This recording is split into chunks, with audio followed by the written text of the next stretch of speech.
গরম পানির মধ্যে সামান্য লবণ ছিটিয়ে তাতে চালের গুঁড়া দিয়ে কাই করে নিয়ে হচ্ছে একটা পিঠা বানাবো। যে পিঠাটাকে আমরা গ্রামের ভাষায় মুথা পিঠা বা হচ্ছে মুইঠা পিঠা বলে থাকি। তো এর জন্য হচ্ছে চালের গুঁড়াটা কাই করে নিচ্ছি।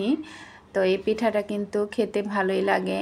আর এই যে কাই করা হয়ে গেছে, এখন কড়াইটা নামিয়ে নিয়ে অন্য একটা কড়াইয়ের মধ্যে পানি ফুটতে দিব।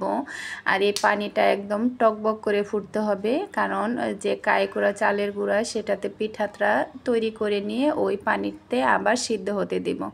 তো এই যে এখন হাত দিয়ে চেপে চেপে পিঠার শেপ দিচ্ছি। এটা এই যে মুঠ করে করে বানাইতে হয় বলে এটাকে আমরা মুইঠা পিঠা বলে থাকি। এই যে এরকম করে এখন প্লেটে রেখে দিব।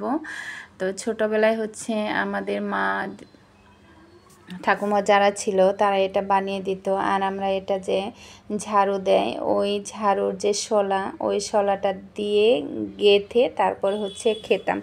ছোটোবেলায় তো হচ্ছে কাঁটা চামচের এত প্রচলন ছিল না, বা থাকলেও হচ্ছে আমরা তো তখন গ্রামে একদম